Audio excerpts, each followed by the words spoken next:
تو یہ والد صاحب کا مطالبہ نہیں ٹھیک. یہاں تو یہ ہے کہ طریقہ عزت پانے کا یہ نہیں کہ میری عزت کرو. تو بعض اوقات اگر آپ دادا گیر ہوئے تو وہ آپ کے شر سے بچنے کے لیے سلوٹ کریں گے، عزت کریں گے، آپ کو تحفہ دیں گے. یہ جب آپ کے شر سے بچنے کے لیے تحفہ دیں گے تو یہ تحفہ نہیں ہوگا، تو آپ کے لیے رشوت ہو جائے گا، حرام ہو جائے گا. رشوت جی، جیسے آج کل دیتے ہیں رشوت. وہ داماد کی عزت کرتے نا، داماد کو گھڑی دیتے ہیں، سب گھر والوں کو، گھر کی جو عورتیں ان کو ساڑیاں پیش کرتے ہیں. آج کل یہ شادیوں میں رواج ہیں. یہ اگر اس لیے دیتے ہیں کہ ان کے مطالبے ہیں، اگر ان کو نہیں دیے یا مطالبے نہیں اور یہ رواج ہے ان کو نہیں دیے تو ہماری بیٹی دکھی ہو جائے گی، لڑکی والے یہ دیتے ہیں. تو یہ ان کے حق میں حرام ہے یہ لینا. اس طرح کے یہ شر سے بچنے کے لیے دیتے ہیں. یہ نئی بات آپ کہاں سے لے گئے؟ محبت اب آم کے دیکھو، بچوں کو آم دیکھنے نصیب نہیں ہوتے ہیں تو گلے سڑے چاندی والے آم. اور جب لڑکی کا سسرال ہے، منگنی ہوئی ابھی تو شادی بھی نہیں ہوئی اور آم کا موسم آ گیا تو بہترین چوسا آم یا سنگڑی آم، بہترین آموں کی پیٹی. یہ بتائیے کہ منگنی جہاں ہوئی ہے تو اس کے سسرال میں بھیجی جاتی نہیں بھیجی جاتی؟ یہ بتائیے. بھیجی جاتی ہے نا. تو یہ اس لیے تو تحفہ ہے نا حضور. میرے بھائی اس کو تحفہ نہیں کہتے. یہ اس لیے بھیجی جاتی ہے کہ اگر یہ نہیں بھیجیں گے تو یہ بیٹی کو ہمارے تانے دیں گے. ہماری بیٹی جب بیاہ کر جائے گی ان کے اگر تانے دیں گے کہ تم سے لائی کیا ہے، تم نے ہمارے ساتھ کیا سلوک کیا ہے. ایک عام بھی کام کو موسم میں میری بہن کو تم نے ساڑی بھی نہیں دی، کوئی ایک دوپٹہ بھی نہیں اڑایا میری بہن کو. تو اس طرح آج کل معاشرے میں غلط رسم و رواج کی وجہ سے غریب لوگ پس رہے ہیں. تو اگر رواج کے طور پر ویسے خوش دلی کے ساتھ پورا خزانہ لڑکے والوں نے نام کر تو وہ جائز ہے. لیکن آپ سمجھدار ہیں کہ فی زمانہ خوش دلی کے ساتھ اس میں کیا دینا ہے. مر کے وہ بیچارے دیتے ہوں گے قرضے کر کے. بعض اوقات لڑکی کو بیاہنے کے لیے سودی قرضے لیتے ہیں بیچارے، زندگی پر اٹھ نہیں سکتے، ہائے ہائے کر کے دم ہو جاتے ہیں بعض اوقات کہ ہم کیسے ادا کریں گے. تو اگر ان کے شر سے بچنے کے لیے یہ آم کی پیٹی دے رہے ہیں تو یہ حرام ہے. یہ آپ کی بات یوں سمجھ میں آتی ہے کہ ہم نے ہماری بہن کے لیے بہت کیا لیکن تھوڑا سا مطلب کہ وہ کسر رہ گئی.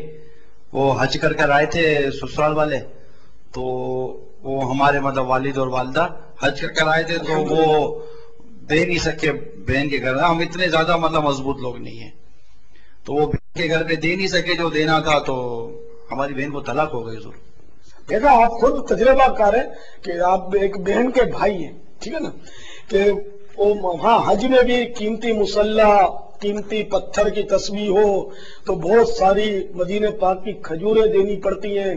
اور جناب والا یہاں سے کوئی ٹافیاں یا وہاں سے لائی ہوئی ٹافیاں اور پھر وہ کوکو کے چاکلیٹ اور پتہ نہیں کیا کیا. جب تک 2-4-5 ہزار کا ہدیہ حج سے آنے والا نہیں دیتا وہ سیٹ نہیں ہوتے.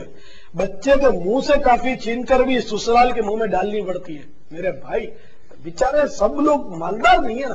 اگر مالدار بھی ہے تو سب کا دل مالدار نہیں ہے نا. پیسوں میں کس کو محبت نہیں ہے، حالات کیسے ناگفتہ بے ہیں. تو ایسی صورت میں آپ بتائیے کہ یہ کیسے جائز ہو جائے گا. یہ حج کے نام پر یہ تبرک تھوڑی گیا، یہ رشوت گئی. رشوت ہر تحفہ نہیں ہوتی.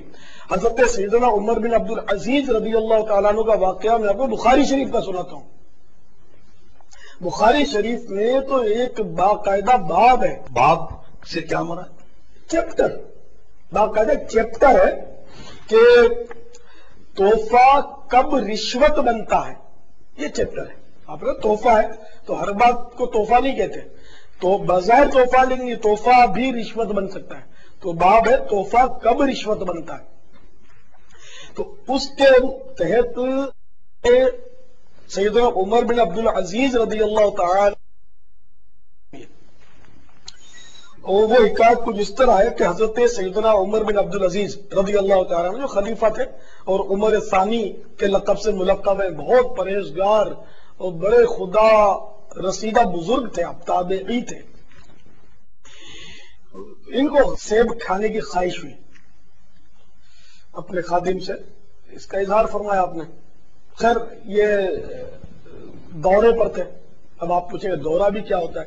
تو یہ ٹور جس کو آپ لوگ بولتے ہیں پڑھے لکھے لوگ، تو ٹور پر تھے، تو وہاں ایک گاؤں کے قریب پہنچے تو کچھ لڑکے سیب کا تھال لے کر کھڑے ہوئے تھے. تو آپ تو بولیں گے واہ ان کی کرامت ہو گئی، لیکن اللہ والوں کی شان کچھ اور ہوتی ہے، ان کی سوچ کا زاویہ ہی کچھ اور ہوتا ہے، ہم ان کی سوچ تک پہنچ ہی نہیں سکتے. تو وہ بچے جو تھے وہ سیب کے تھال لیے کھڑے تھے اور انہوں نے خلیفہ کی خدمت میں پیش کیے. خلیفہ نے لینے سے انکار کر دیا. خادم کو بڑی حیرت ہوئی کہ حضور تحفہ نہیں لینا چاہیے. ارشاد فرمایا تحفہ ہو تو نا. تو کیا صحابہ اکرام تحفہ قبول نہیں کرتے تھے؟ تو آپ نے فرمایا کہ واقعی ان کے حق میں تحفے ہی ہوتے تھے علیہم رضوان، مگر اب یہ رشوت ہے ہمارے حق میں، میرے حق میں یہ رشوت ہے. تو اس کی وجہ یہ کہ خلیفہ کو یا جو بھی قہر و تسلط رکھتا ہو، جیسے ایک پولیس والا ہے، پولیس والا اس کو کوئی پانی بھی کیوں پلائے گا؟ نہیں پلائے گا. اس کو چائے پلاتے ہیں، اس کو ٹھنڈی بوتل پلاتے ہیں، اس کو نوٹ نکال کے تحفے کے نام پر دیتے ہیں. یہ کیا ہوتا ہے؟ رشوت ہی ہوتی ہے کہ ان سے کام نکلوانا ہوتا ہے یا ان کے شر سے بچنا ہوتا ہے. اسی طرح خلیفہ کو یا وزیر کو خصوصی دعوت دیں گے، یہ بھی رشوت ہے.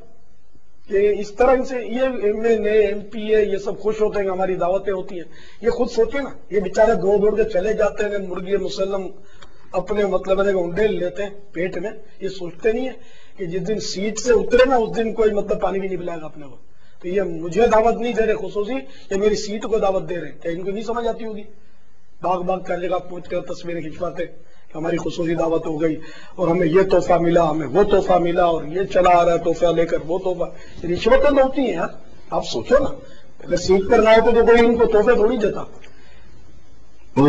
اسلامی بھائی کا کیا بتاؤں، اس کو بیچارے کو پتا نہیں تھا، افسر تھا اور بس وہ افسر تھا اور سرکاری افسر تھا، دعوت اسلامی ماحول میں آ گیا تھا. تو جب اس کو میں نے یہ بات بتائی نا تو ایک دم گھبرا گیا. یار میرے تو گھر میں تحفے ڈال جاتے ہیں.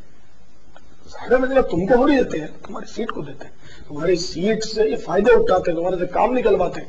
جو تم کو تحفہ دے گا وہ اگر گڑبڑ بھی کرے گا تم کو پردہ ڈالنا پڑے گا. تمہاری مروت حدیث پاک میں کہ تحفہ کمر توڑ دیتا ہے. حکیم یعنی دانا اور سمجھدار آدمی کی آنکھ کو اندھی کر دیتا ہے تحفہ. تو یہ رشوت ہے. میں نے اس کو کہا تو واقعی بیچارہ بہت گھبرا گیا تھا.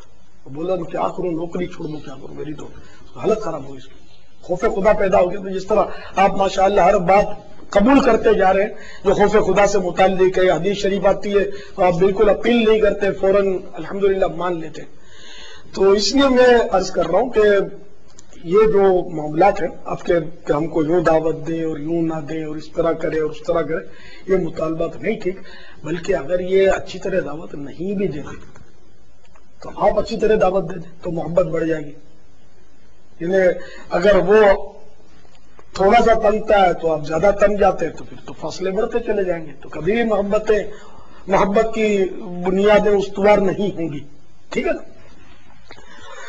حدیث پاک کا یہ مضمون ہے کہ یعنی کہ جنت میں داخلے کے 3 اسباب سرکار صلی اللہ تعالی علیہ وآلہ وسلم نے ارشاد فرمائے. ان میں یہ کہ جو تجھے محروم کرے تو اسے عطا کرے. بے شک آپ کے ماموں نے دعوت نہیں دی، آپ اس کو بڑھ کے دعوت دیں.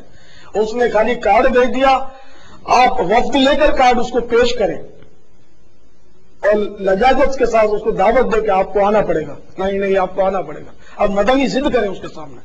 دیکھو اس کے دل میں محبت کیسے پیدا ہوگی اور بغیر بولے اس کے اندر شرمندگی پیدا ہوگی کہ میں نے تو یوں ہی کارڈ بھجوا دیا تھا اور یہ بیچارے خود آ کر پیش کیا انہوں نے. تو اس طرح محبت بڑھے گی نا. نہ کہ انہوں نے بھی کارڈ بھجوا دیا تو آپ بھی کارڈ بھجوا دو رکاپن سے، تو محبت بنے گی نہیں. وہ معاملہ یا تو اکول رہے گا یا کچھ بھی کار پیدا ہو جائے گا. ٹھیک ہے نا. تو اس طرح مطلب ہے کہ جو تجھے محروم کرے تو اسے عطا کرے،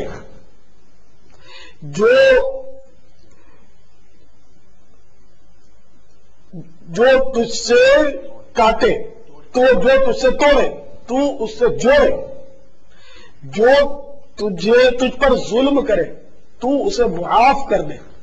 یہ 3 مدنی پھول ایسے زبردست ہیں، خدا کی قسم اگر ہمارا معاشرہ ان 3 پھولوں کو یہ حدیث پاک ہے۔ ہاں حدیث پاک ہے، ان 3 پھولوں کو اگر اپنے دل کے مدنی گلدستے میں سجا لے، خدا کی قسم ہمارا معاشرہ مدینہ بن جائے۔ لیکن ہمارے یہاں تو الٹی سوچ شیطان نے ڈال دی اور ہمیں تباہ و برباد کر دیا۔ ہماری حالت یہ کہ اگر کوئی ہمیں مطلب انگلی اٹھاتا ہے تو ہم اس کی انگلی توڑ دیتے ہیں، کوئی ہمیں اینٹ مارتا ہم اس کا جواب پتھر سے دیتے ہیں۔ تو میرے بھائی، ہمارے اسلام نے ہم کو یہ تعلیمات نہیں دی کہ اینٹ کا جواب پتھر سے دو، بلکہ